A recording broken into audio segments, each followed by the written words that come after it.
Well, and then that teaching started you down a road that eventually led to a PLO camp. Yes. What was a child doing at a PLO camp? As a child, being in a mosque, recruited in the mosque, I was at that time now, I'm growing up, I'm 7 years old, and now the Muslim Brotherhood are inducing their teaching. Now I have the power of the Quran, the power of the teaching of Islam. All I was missing is the power of the sword. So now you have the power of the word and the power of the sword. I remember the first day when I went to the PLO camp. I was one of the very few young men. I was probably the youngest. And as I was there, I was so taken by the camp. When I went there, I saw the biggest playground I ever seen in my life. It has monkey bars. It has dangling ropes over mud holes. So you have to jump like a jungle gym, and you have flat walls that you have to climb up and jump to the other side. You have barbed wires. I thought, as a child, I didn't have toys. This was the biggest toy I ever seen in my life. Then we were approached by a group of Palestinian fidaiyin. They were warriors. These men lived the war. Their hair is so bushy, their beard is down to here. You can smell them miles away as warriors. And the leaders start speaking to them. If you think this is a playground, if you think that this is, a trip to have fun, get out of here. This is not what it is all about. It's here to learn. I remember when he looked at me and he was, buffed, cut everywhere, and he said, "Child, do you want to be a warrior?" Of course, I was the youngest, and he picked up on me because I was the youngest. I said, "I am a warrior," and I slapped my hand against my chest like a gorilla. "Yes, I am." He said, he loved my zeal immediately, and he looked at me, he said, "You could not be a warrior unless you know how to use a weapon." That day, he took the AK-47 and he put it in my arms. The smell on the steel of the AK-47, it was the boldest smell. It reminded me of my father's shop, the blacksmith. It was bold and strong. I was familiar with that smell, and it just already entered my senses like its friend. That day I squatted on the ground, and he squatted behind me, and he put his hand over my hand, taught me how to hold it, and then he put his finger over my finger.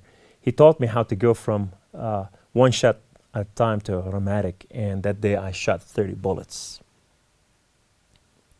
My life was transformed. That machine gun just robbed my soul, and now it's entered me, it's part of me, and I learned. Now I have power in my hand. I have the word, and I have the sword.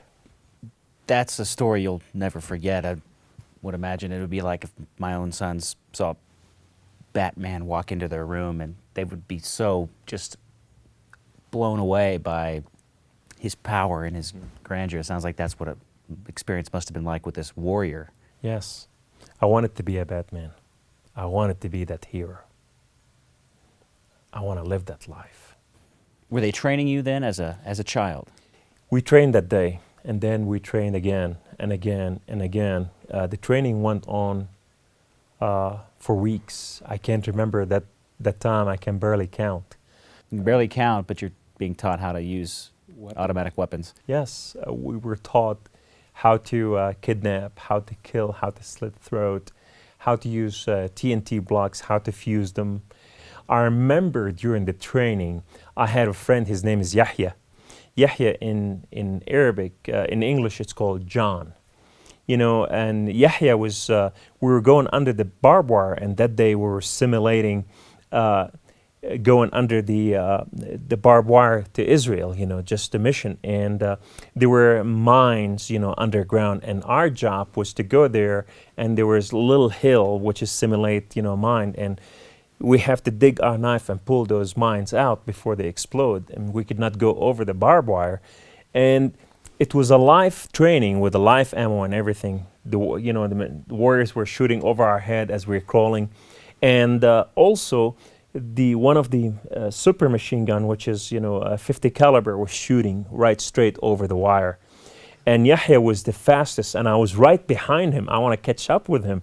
I want to beat him. And that day, instead of going over the hill, instead of stopping before the hill and get the mine out, he went over it, and his head peeked over the barbed wire, and one of the 50 caliber bullets grabbed his head. And Yahya, still a boy today, under those barbed wires where I left him. He's dead. It was the real thing. I didn't realize it was real thing until that moment. I woke up to it. After that, we were sent on a mission to Israel. I was 7 years old.